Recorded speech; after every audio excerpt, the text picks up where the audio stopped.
More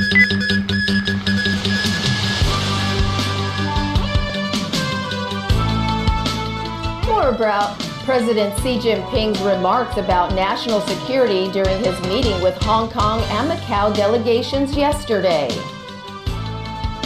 Premier Li Keqiang says China wants to resolve its trade dispute with the U.S. in a speech delivered in Singapore.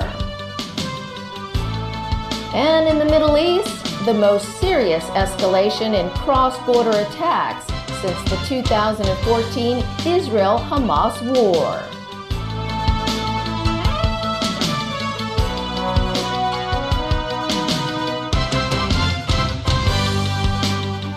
Good evening and welcome. The chief executive is again stressing that Article 23 legislation should be handled with care. This after state media reported that President Xi Jinping expressed his hope the Hong Kong and Macau SARs will strengthen what he calls their self-awareness in protecting national security. Caleb Loon reports. President Xi Jinping voiced his hopes concerning Hong Kong and Macau during a meeting yesterday with delegations of the SARs. Among his hopes, Hong Kong and Macau will further embrace the nation's reform and opening up, and the two SARs will strengthen their self-awareness in protecting national security. This was reported by Chinese state media. But Xi also talked about other topics after yesterday's meeting was closed to the media, according to National People's Congress Deputy Chen Yong. One of the issues, whether the hearts of the SAR residents have returned to the motherland. Chen, a member of the Hong Kong delegation, said Xi concluded his comments on that topic with the first two lines of an old Chinese poem about procrastination, Song of Tomorrow. Here's the translation. Tomorrow follows tomorrow. How many tomorrows will one have? Chief Executive Carrie Lam told the press today that she will incorporate Xi's hopes into her administration. On the issue of national security legislation, Lam said she will act when necessary. We will have to treat this issue very prudently because of previous controversies. That doesn't mean that we will take no action when we had some local existing legislation that could address any acts undermining national security or advocating independence of Hong Kong. Lam also explained why she said earlier that the meeting with the president did not touch on the topic of Article 23 legislation. Lam said as Xinhua News had not yet published Xi's remark at the time, she could only say so much. Caleb Loon, TVB News. Chief Executive Carrie Lam said today reclamation is inevitable in order to solve the city's housing shortage problems. This comes after reporters asked her about a survey suggesting quite a large number of respondents oppose land reclamation projects. Sharon Tang reports. Housing Authority figures show that at the end of September, it took general applicants on the public housing waiting list an average 5.5 years to be given a residential unit. The waiting time got longer, in fact smashing an 18-year record. Speaking to the press this morning, Chief Executive Carrie Lam said the situation had worsened. She highlighted 3 key principles the government upholds when it comes to increasing land and housing supply. First, this is a pressing issue, she said. Secondly, it should be tackled with multiple measures. The third principle is to save for a rainy day. In order to fulfill these principles in meeting Hong Kong's housing needs, the CE said reclamation is unavoidable. She was then challenged by the media over her proposed Lantau Tomorrow vision, which seeks to boost the city's land supply by 1,700 hectares through reclamation projects near Lantau Island. A survey shows nearly half of 1,000 respondents disagree with the proposal. Lam noted it only depends on how they were asked, adding that there are still 2 rounds of public consultation before finalizing the plan. However, a lawmaker doubts if the consultation process is of any use. I think all these supposed public consultation attempts are all half-hearted. She didn't really mean them, as far as I could see. She's already decided. It seems that reclamation is to go ahead, whatever the cost. The task force on land supply is expected to hand in its final report to the chief executive before the end of the year. Sharon Tang, TVB News. Premier Li Keqiang has been telling world leaders in Singapore that China hopes to resolve its ongoing trade dispute with the U.S. based on mutual respect and trust. This as Beijing is taking further steps to bolster free trade on the sidelines of the ASEAN summit. Jeff Tang reports. Premier Li Keqiang delivered a speech titled Singapore-China Relations and Regional Development at the 44th Singapore Lecture.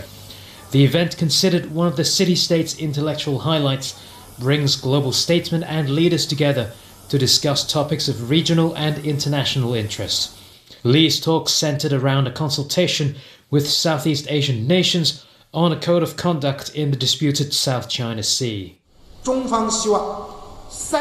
It is China's hope that the code of conduct consultation will be finished in 3 years' time so that it will contribute to enduring peace and stability in the South China Sea, he said. China and ASEAN countries will benefit in that process. It will also be conducive to free trade and go on to serve the interests of other parties. China and the 10-member ASEAN had agreed in August on a working text to continue long drawn-out negotiations over the code of conduct. This as Beijing and several ASEAN members lay claim to islands in the sea, and for years they have been discussing a pact to prevent an escalation of disputes. Last week, Beijing authorities slammed the US for sending warships near islands claimed by China. That's after US Secretary of State Mike Pompeo and US Defense Secretary Jim Mattis urged their Chinese counterparts to halt militarization in the South China Sea. Meanwhile, Li also addressed Beijing's ongoing trade dispute with Washington, saying there are no winners in any trade war. He said China wants to reach an agreement with the US based on mutual respect and trust. Both sides have so far slapped billions of US dollars worth of punitive tariffs on each other's imports. The Premier also expressed hopes to finalize a major trade pact with 15 other countries called the Regional Comprehensive Economic Partnership in 2019. Leaders are aiming to make good progress in negotiations this week as the pact presents lucrative business opportunities by covering half the world's population. Jeff Tang, TVB News. U.S. Vice President Mike Pence arrives in Singapore tonight to attend a meeting of the Association of Southeast Asian Nations. He'll also take part in an Asia-Pacific Economic Cooperation Summit in Papua New Guinea. Pence was in Tokyo earlier today when he met with Japanese Prime Minister Shinzo Abe. The two reaffirmed the need to keep sanctions on North Korea to achieve its denuclearization. Pence also urged Japan to do more to reduce the U.S. trade deficit. Speaking at a joint media appearance with Abe, Pence said a bilateral trade agreement offers the best way forward for both countries. U.S. President Donald Trump has often accused Japan of treating the U.S. unfairly. At issue is shipping millions of cars to North America while blocking imports of American autos and farm products. A botched Israeli military operation in Hamas-ruled Gaza on Sunday has led to the most serious escalation of cross-border attacks since the 2014 Gaza war. Palestinian militants in Gaza and Israeli forces exchanged fire, leading to numerous casualties and heightening tensions in the region. Peter Koveas has details. The Israeli military said Hamas had fired some 400 rockets and mortars toward Israel, filling the skies with explosions. The offensive forced thousands of Israeli citizens to flee their homes. I'm terrified. Me and my daughter, we cried before. A lot of people cried out on the stairs, going downstairs.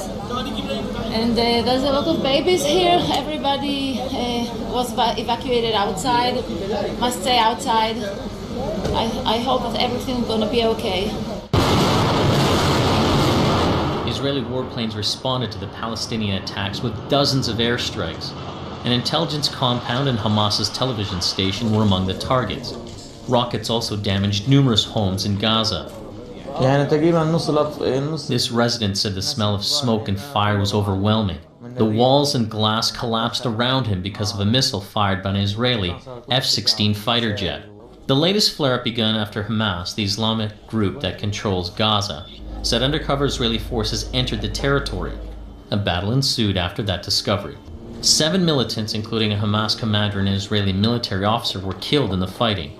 Israel said the forces were inside Gaza gathering intelligence. Hamas said it was a planned attack. The conflict has once again heightened tensions in the area. Regulators in France will work with Facebook in an effort to fight hate speech online. French President Emmanuel Macron announced the initiative at the Internet Governance Forum in Paris. Facebook says it will allow French observers to see how it combats cyber attacks, online censorship, and hate speech. More than 50 nations and about 150 tech companies will also be involved to help regulate the Internet. 3 of the world's largest online markets, the United States, Russia, and China, are not on board with the program. Still ahead in tonight's news. Stan Lee, creator of Marvel comic book heroes, dies at age 95. And novelist Louis Cha's funeral.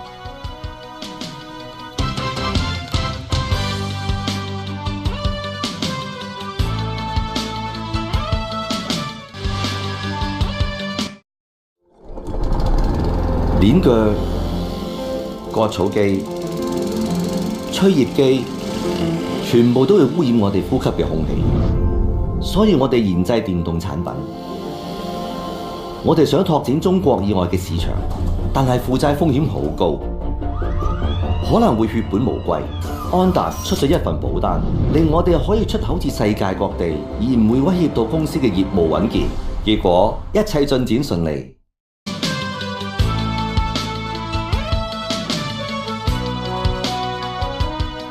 Welcome back to TVB News. Stan Lee, the creative dynamo who revolutionized the comic book industry, has died at the age of 95. Lee also helped make billions for Hollywood with characters like Spider-Man, the Fantastic Four, and the Incredible Hulk. Alan Booknet reports. As a writer for Marvel Comics in the 1960s, Lee is credited with adding a new layer of complexity and humanity to superheroes. He created heroes who had love and money problems and endured tragic flaws or feelings of insecurity. He recalled what his publisher told him when he came up with the idea for Spider-Man, a teen superhero with millions of problems. My publisher said, "Stan, you've lost it." He said, "First of all, nobody likes spiders. You can't call a hero Spider-Man. Secondly, a teenager can't be a hero. He can only be a sidekick. And lastly," he said, "you say he's got all kind of problems. Don't you understand, Stan? He's a hero. Heroes don't have problems. That's why they're heroes." In 1972, Stan Lee became the publisher of Marvel. In 2011, after making billions for the comic book and film industries, with the likes of the Avengers, the Fantastic Four, and X-Men, Lee was finally given his star on Hollywood's Walk of Fame. It means somebody slipped up, or they must have run out of people to give stars to. No, seriously, I do wonder what took them so long. It's really sad to hear that, because he was a pioneer. He's a legend. To me, he created like a world. Like a whole universe. This lost one of the greats, one of the comic greats, you know. This introduction to the comics was watching Stan Lee. In 2008, Lee was awarded the National Medal of Arts, the highest U.S. government award for creative artists. Stan Lee, dead at 95. Alan Booknet, TVB News. Construction workers who were photographed cutting threaded rebars at the Hong Hom MTR station have rejected the allegations. This as the probe looking into the construction scandal continues. Haley Joe has details. 2 construction workers who were the employees of subcontractor Rankin Engineering Company in September 2015 said they were not the workers in the photographs. Lo Chi-kyung said he was in charge of cleaning up debris on site and never saw any piece of cut-threaded rebars while cleaning. The only occasions he used the cutting machine shown in photographs was when he was instructed to create openings for draining purposes. Ho Hyu-tung, identified by Jason Poon and Ian Budd of subcontractor China Technology, said he was responsible for measuring water levels at the site. He also denied ever cutting rebars. Meanwhile, Emily Cho, who maintained the site's entry and exit access system, also testified today. Leighton's site clerk said the system's main purpose was to keep attendance records of construction workers in order to calculate their pay. So senior staff members of Leighton, not paid hourly wages for working on site, were not required to use the system. The commission's lawyer also pointed out the records Leighton submitted to the commission to show China Technology workers' presence at the site were different from China Technology's own records. Cho says she doesn't understand why there were discrepancies between the attendance records held by the main and subcontractors, as they were generated by the same system and no human editing was involved. Meanwhile, Leighton's project director, Anthony Zervas, admitted that it was he who suggested Jason Poon sign a confidentiality agreement in 2017. This came after Zervas received Poon's email regarding the alleged bar cutting. Zervas stressed the confidentiality agreement was aimed at stopping Poon from making false accusations. He also dismissed suggestions that Leighton paid China Technology extra money to buy Poon's silence. Haley Zhou, TVB News. Family and friends said goodbye today to novelist Louis Cha at Hong Kong Funeral Home. Alibaba's chairman Jack Ma and many of Cha's close friends were there to pay their final respects. Cha, who was widely known by his pen name Jin Yong, died at the age of 94 on October 30th. State leaders, including President Xi Jinping and Premier Li Keqiang, sent wreaths to pay their respects. Jin Yong was also a co-founder of the Mingpao newspaper. He also served as a member of the Basic Law Drafting Committee. And from our TVB family to yours, thanks for joining us. Bye for now.